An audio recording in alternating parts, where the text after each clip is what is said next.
আসসালামু আলাইকুম। প্রিয় দর্শক, মাঝে মাঝে আমার মনে হয় যে জাতি হিসেবে আমরা খুবই বিস্মৃত পরায়ণ জাতি। খুব সহজেই ভুলে যাই, নিজের অতীতের কথা ভুলে যাই, নিজের কুৎসিত চেহারার কথা ভুলে যাই, নিজের অর্জনের কথা ভুলে যাই এবং নিজের প্রত্যাশার কথাও মাঝে মাঝে ভুলে যাই। এই যে একটা আন্দোলন হলো, গণ অভ্যুত্থান হলো, যে অভ্যুত্থানের তোড়ে একটা বিশাল স্বৈর শাসক বিদায় নিতে বাধ্য হলো, সাঙ্গপাঙ্গ সহ, তার সহযোগীরা সহ। সেই অভ্যুত্থানটা আমরা কিসের বিনিময়ে পেলাম? কোন প্রত্যাশা ছিল সেই অভ্যুত্থানের সঙ্গে? এবং সেই অভ্যুত্থানে জয়লাভ করতে কারা প্রাণ দিল? তারা সবাই কি রাজনৈতিক কর্মী ছিল?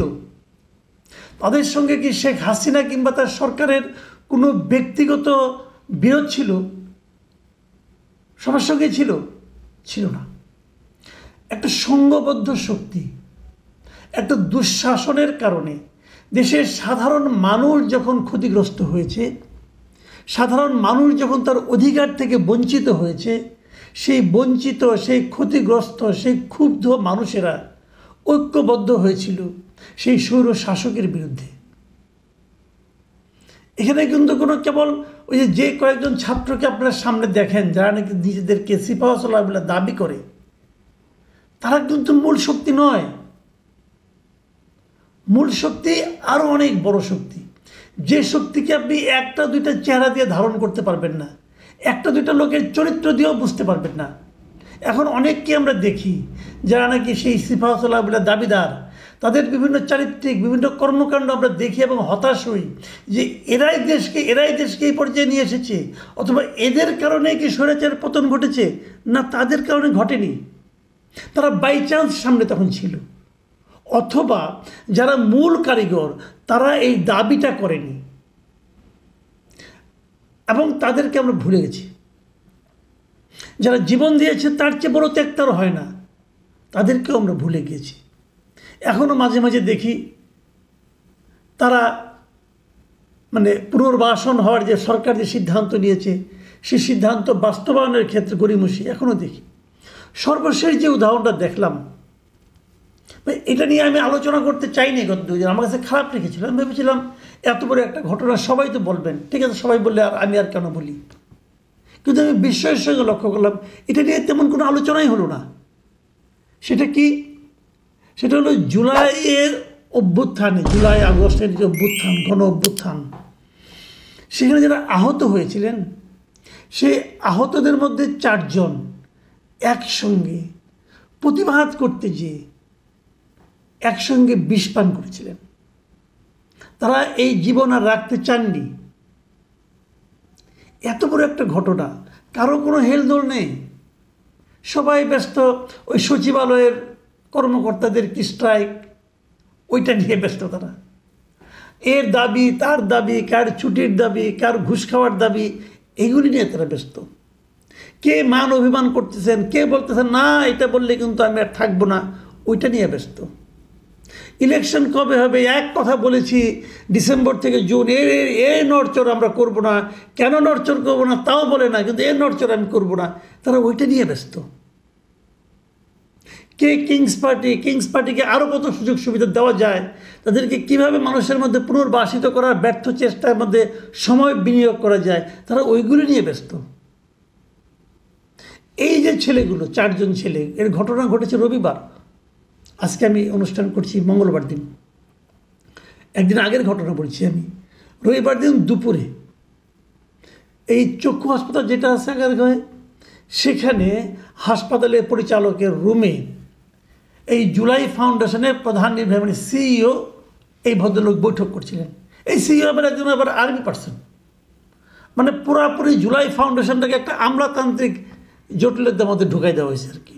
আর যাই হোক, তারা যারা করছে সেখানে 4 জন স্টুডেন্ট, 4 জন এরকম আহত, জুলাই অভ্যুত্থানের এই আন্দোলনে আহত, এদের চোখ ক্ষতিগ্রস্ত হয়েছে, কারণ নষ্ট হয়ে গিয়েছে, তারা সেখানে গিয়েছিল তাদের দাবির জন্য। দাবিটা তো একটাই, তারা কি বলেছিল যে কালকে থেকে আমাদের সবাইকে পোলাও দিতে হবে, আমাদেরকে মুরগির রান দিতে হবে, এটা বলেছিল? এটা বলেনি। তারা তাদের সুচিকিৎসার দাবি নিয়ে গিয়েছিল। তারা যে অঙ্গটা এই আন্দোলনের কারণে ক্ষতিগ্রস্ত করেছে অথবা নষ্ট হয়ে গেছে অথবা তারা দান করেছে আন্দোলনের জন্য, সেই জিনিসটার একটা চিকিৎসা চেয়েছিল, যে আমার চোখটা একটা চিকিৎসা করেন যাতে আমি চলে ফিরে খেতে পারি। এই দাবিটা করেছিল। এই দাবিটা কি অন্যায় কোনো দাবি? তাকে সিইও সাহেব বলতেছেন উনি ব্যস্ত আছেন, উনি এখন মিটিং করতেছেন, আপনারা পরে আসেন, অপেক্ষা করেন। কারণ উনি অপেক্ষা করবে কেন? ওদের কারণে ভাই তুমি সিইও হইছো, কি এক লেফটেন্যান্ট কর্নেল, উনি সিইও। এটার ওদের কারণে আপনি সিইও হয়েছেন, আপনি ওদেরকে অপেক্ষা করেন কিভাবে? ওরা এই শরীরের অঙ্গ দিয়েছিল বলে আজকে আপনি এই দেশে আছেন, আপনি ওদের অপেক্ষা করতে বলেন? কত বড় দুঃসাহস, কত বড় ধৃষ্টতা আমি মনে করি। এই আহত ছেলে মেয়েগুলো, এরা হলো আমাদের দেশের জাতীয় বীর, এদেরকে সবচেয়ে সম্মান দেখানো উচিত। আর সেখানে উনি বলছেন আপনারা অপেক্ষা করেন, এবার আলোচনা শেষ করে নেই। এমন আলোচনা করতেছে, এই আলোচনা এখন না করলে এই দেশ ধ্বংস হয়ে যাবে। তারা চারজন যখন নিজেদের বেড ছেড়ে এই পর্যন্ত আসেন, পরিচালকের কক্ষ পর্যন্ত আসেন, তখন বুঝতে হবে যে তারা তাদের যন্ত্রণার কথা জানাতে এসেছেন।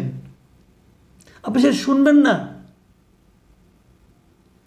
তারা চারজন ওখানে দাঁড়িয়ে তারা বিষ খেয়েছেন।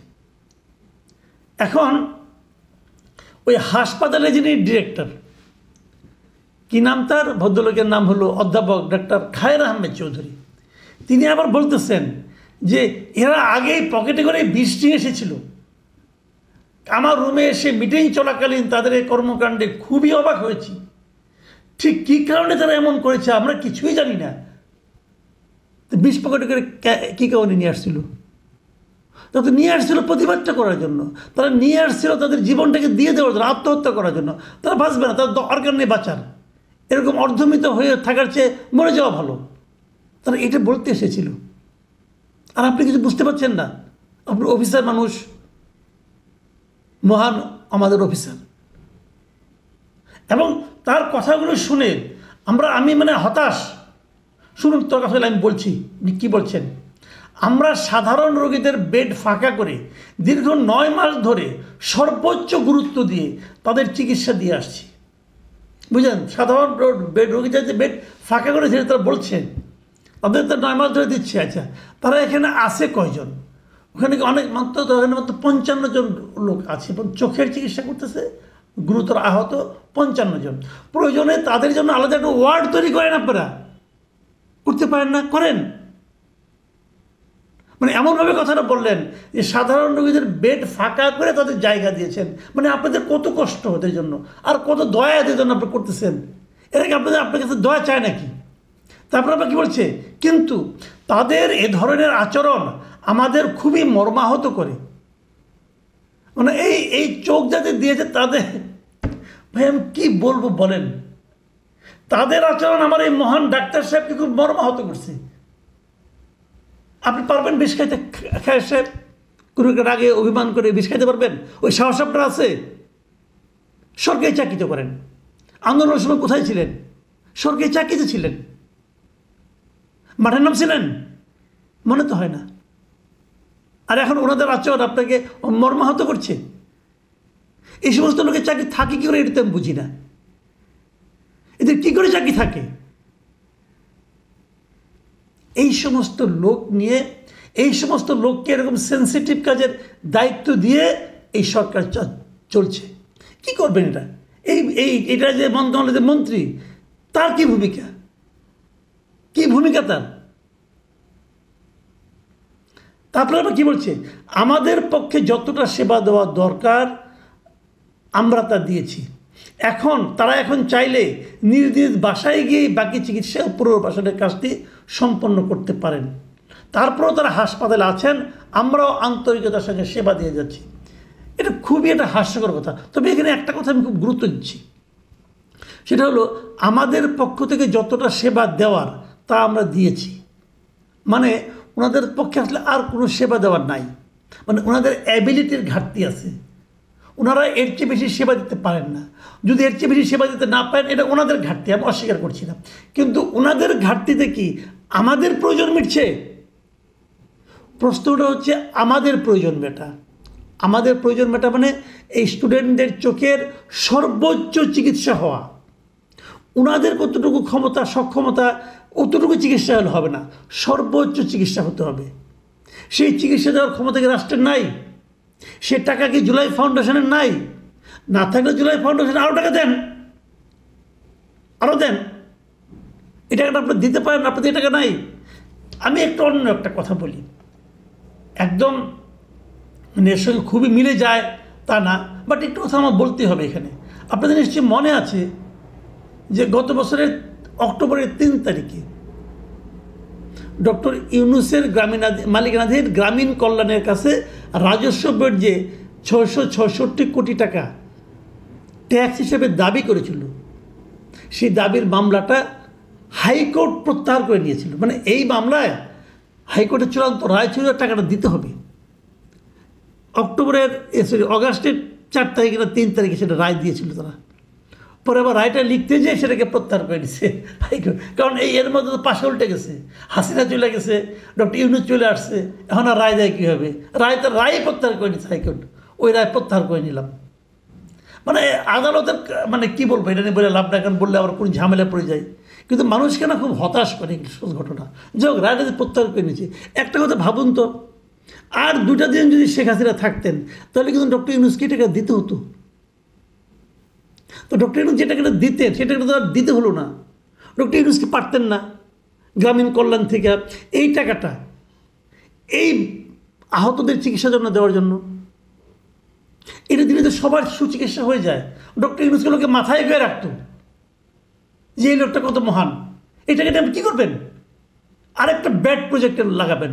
আপনি তো প্রজেক্টের শেষ নাই, আপনার অনেক প্রজেক্ট আছে, কোন প্রজেক্ট কতটুকু লাভ করে এটা তো আমরা জানি, এটা নিয়ে আরেকদিন আলোচনা করবো। ওনার একটা বিখ্যাত একটা থিওরি আছে সামাজিক ব্যবসা, ওই সামাজিক ব্যবসায় কয়টা প্রজেক্টের মধ্যে লাভবান হয়েছে এটা শুনলে আপনার মাথায় ভিবড়ে খেয়ে পড়বেন।